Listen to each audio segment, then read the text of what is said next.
மாறன் வீரா சீரியலில் இப்போ ராட்டகாசமான எபிசோட் வந்திருக்கு. ஸ்கிப் பண்ணாமல் ஃபுல்லோடையும் கேளுங்க. அதுக்கு முன்னாடி வீடியோ பிடிச்சிருந்துச்சுன்னா லைக் பண்ணி பாருங்கள். ரொம்ப பிடிச்சிருந்துச்சுன்னா நம்ம சேனலுக்கு வந்து சப்ஸ்கிரைப் பண்ணி கண்டினியூஸாக ஆதரவு வந்துட்டாங்க. மாறன்லேருந்து எல்லாரும் கேஷுவலாக வந்து பார்த்துக்கிட்டு இருக்காங்க. இந்த பொண்ணால் முடியுமா இல்லையான்னு தெரிலையே. நிச்சயம் வந்து 1.25 மணி நேரத்துக்குள்ளே இவ்வளோ குடம் தூக்குறதெல்லாம் பாசிபிளே இல்லைங்கிற மாதிரி தான் யோசிக்கிறாங்க. கணக்கு வழக்கில் தில்முழு பண்ணிட வேண்டியதான். அப்போன்னு பார்த்து குடத்தை வந்து குடத்தை எடுத்து வந்து அப்படியே குத்திக்கிட்டே இருக்காங்க. 22ங்கிறாங்க, 36ங்கிறாங்க, 42ங்கிறாங்க, அடுத்தது அப்புறம் 50ங்கிற மாதிரி வேரியேஷன் நம்பர் வந்து சொல்லிக்கிட்டே வள்ளி வந்து குழப்புறாங்க. அந்த இடத்துல நம்ம ராகவன், மாறன், கார்த்தி 3 பேரும் வந்து வள்ளியை வந்து குழப்பறதுலேயே வந்து முழு முடிவாக வந்து இறங்கியிருக்காங்க அந்த இடத்துல. அப்போ தான் 1.25 மணி நேரத்துக்குள்ளே ஏதாவது ஒரு 60 குடம் வந்து எடுத்துட்டா கூட நம்ம 108 குடம்னு சொல்லிடலாங்கிற மாதிரி தான் திட்டம் போட்டுட்டு இருக்காங்க. ஒரு 30-40 குடம் வந்து எடுத்திருப்பாங்க. அப்போன்னு பார்த்து டே ஜூஸ் வந்து கொண்டு போய் கொடுறா, அவங்க டயர்டாக இருக்காங்களே. யாருக்கு? எனக்கா? டேய் உன்னை எதை கொண்டு அடிக்கிறதுனே தெரிலடா அப்படின்னு சொல்லி வச்சுட்டு இருக்காங்க. உனக்காகவும் கண்மணிக்காகவும் தானே அவங்க இப்படியெல்லாம் வந்து செஞ்சிட்டு இருக்காங்க. அப்படி இருக்க சூழ்நிலை இதை எப்படி வந்து டீல் பண்ணணும் உனக்கு தெரியாதா? கொண்டு போய் ஜூஸை வந்து குடுறா அப்படின்னு சொல்லிடுறாங்க. இன்னமும் யாருக்கு கொடுக்கணும்னு சொல்லவே இல்லை நம்ம மாறன். ஏன்னா வீராக்கு தானே பரிகாரம் வந்து பண்ணிகிட்டு இருக்காங்க, அதனால் அவங்களுக்கு தான் கொடுப்பாங்கன்னு நினச்சாங்க. பார்த்தா கண்மணி கொண்டு போய் ஜூஸை வந்து கொடுக்குறாங்க. டேய் இவன் பச்சையாக வந்து மாறிட்டான்டா, எதுக்கு எடுத்தாலும் வந்து கண்மணிக்கிட்டே வந்து ஜூஸை வந்து கொடுத்துக்கிட்டு இருக்கான். இவன் யாரா இவன் அப்படின்னு சொல்லி யோசிக்கும் போது ராகவன் வந்து கண்மணிகிட்ட வந்து பேசுகிறாங்க. நீங்களே வந்து ஜூஸை வந்து கொடுத்துருங்க வீராட்ட அப்படின்னு சொல்லும்போது அவங்களும் கடைசி தங்கச்சி வந்து ஜூஸை குடிச்சிட்டு போக்கா, ரொம்பவே வந்து பரிகாரம் பண்ணிகிட்டு இருக்கல அப்படின்னு சொல்லி கடைசி தங்கச்சி கேட்கும்போது அதெல்லாம் ஒன்றும் வேணாம் அக்கா சொல்கிறேன் கேட்பியா மாட்டியா, இந்த மாதிரி சமயத்தில் ஜூஸும் குடிக்கலாம் ஒன்றும் தப்பு இல்லைன்னு ராமச்சந்திரன் சொன்னால அப்படியே வந்து ஜூஸை வந்து கொஞ்சம் குடிச்சிட்டு அப்படியே தண்ணியில் வந்து இறங்கலான் இருக்காங்க. அவங்க ரொம்பவே டயர்டாக இருக்காங்க அந்த இடத்துல நம்ம வீரா. அப்போன்னு பார்த்து திருப்பியும் வந்து தண்ணி கூட வந்து எடுக்கிறதுக்காக குளத்தில் வந்து குனிஞ்சு எடுக்கலான் இருக்கிறப்ப கால் ஸ்லிப்பாகி வந்து வீரா வந்து தண்ணிக்குள்ளே வந்து விழுந்துடுறாங்க. மொத்த குடும்பம் அதிர்ச்சியாகி அப்படியே பார்த்துட்டே இருக்கிறப்ப மாறன் மட்டும் தைரியமாக குளத்துக்குள்ளே வந்து முங்கி தேடுறாங்க. எங்கே போனாங்கன்னே தெரிலன்னு சொல்லி ஒரு 10 அடி தூரம் ஆழத்துக்கு வந்து போயிட்டாங்க. அவங்கள வந்து இழுத்துட்டு போயிடுச்சு போல இருக்குது குளத்தில். அப்போன்னு பார்த்து என்ன ஆச்சு ஐயோ ஒரு பரிகாரம் செய்ய வந்து இன்னொரு பிரச்சனையை வந்து இழுத்து விட்டுட்டோமேங்கிற மாதிரி ராமச்சந்திரன் வந்து ரொம்ப வருத்தப்பட்டு இருக்கப்ப அப்படியே வந்து கண்டுபிடிச்சிட்டாங்க அந்த இடத்துல வீராவை. அப்படியே தூக்கிட்டு வராங்க. பேச்சு மூச்சு எதுவுமே இல்லை அந்த இடத்துல. அப்போன்னு பார்த்து கொஞ்சம் நேரம் கழிச்சு வீராங்கிற மாதிரி கத்துனோன்னே பொறையேறுது. குடிச்ச தண்ணியெல்லாம் ஆட்டோமேட்டிக்காக வந்து வெளியில் வந்து வருது. நல்ல வேலை. என்னடி வள்ளி நினச்சிக்கிட்டு இருக்க, இனிமேட்டு பரிகாரமும் வேணாம் ஒன்றும் வேணாம் அப்படின்னு சொல்லி உச்சக்கட்ட கோவத்தில் வந்து வள்ளியை பிடிச்சி திட்டுறாங்க நம்ம ராமச்சந்திரன் ஐயா.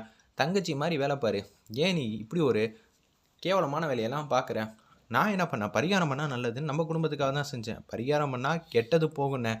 இன்னொரு கெட்டதில்லை வந்து உருவாக்கியிருக்கோம். தேவையில்லாமல் பிரச்சனை பண்ணாத வள்ளி, இந்த விஷயத்தை அப்படியே விட்டுருங்கிற மாதிரி அந்த இடத்துல சொல்லும்போது இல்லை மிச்சம் பரிகாரத்தையும் நான் செஞ்சு முடிச்சிடுறேன். ஆமாம் இது வரைக்கும் 107 குடம் வந்து எடுத்தாச்சு, இன்னும் ஒரு குடம் தானே, அது இந்த டயத்துக்குள்ளே முடிச்சிடலாம்.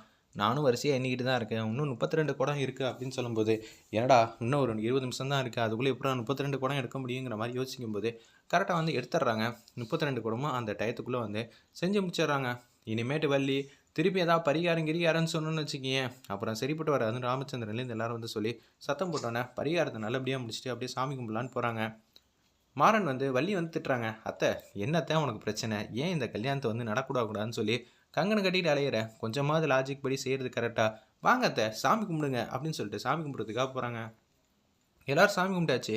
வீட்டுக்கு போகலான்னு இருக்கிறப்ப ஆல்ரெடி வந்து நல்லபடியாக அவங்களுக்கு கல்யாணம் வந்து நடக்கணும், எந்த பிரச்சனையும் இருக்கக்கூடாதுன்னு சொன்னோன்னே மாறன் வந்து 2 பேரும் வந்து செட் பண்ணி வச்சுருக்காங்க. பெல்லை வந்து டாங்னு அடிக்கிறாங்க அந்த இடத்துல.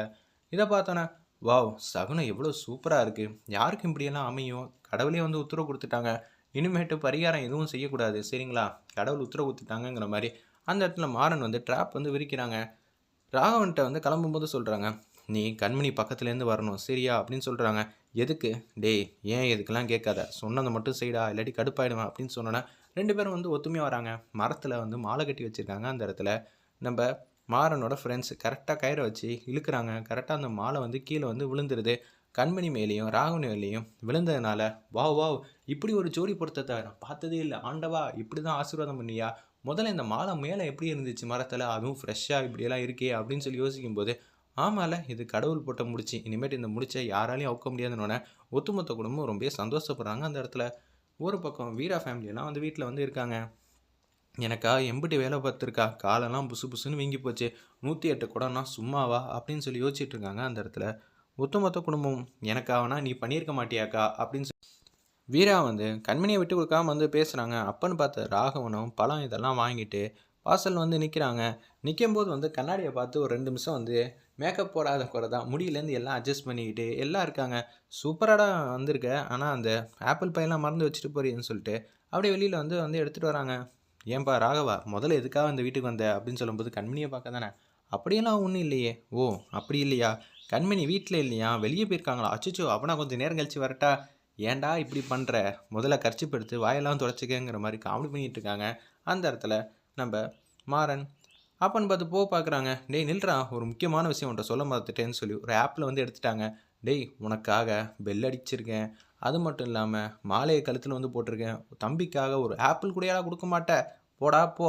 உன்னோட இந்த கல்யாணத்துல எனக்கு தான்டா கடமை அதிகம். அடுத்தது ஏதாவது உங்க 2 பேரையும் சேர்த்து வைக்கிறதுக்கு ஏதாவது பண்ணணுங்கிற" மாரி அல்டிமேட்டா காமெடி பண்ற மாரி காட்டுறாங்க அந்த இடத்துல.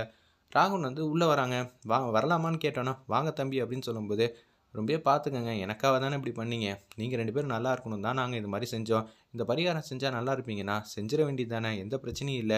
இந்தாங்க ஃப்ரூட்ஸ் வச்சுக்கங்க" அப்படின்னு சொல்லி அன்பா விசாரிச்சுட்டு கிளம்பலான்னு இருக்காங்க. இவங்களுக்கு வேற அப்பப்போ உடம்பு சரியில்லாம வருது.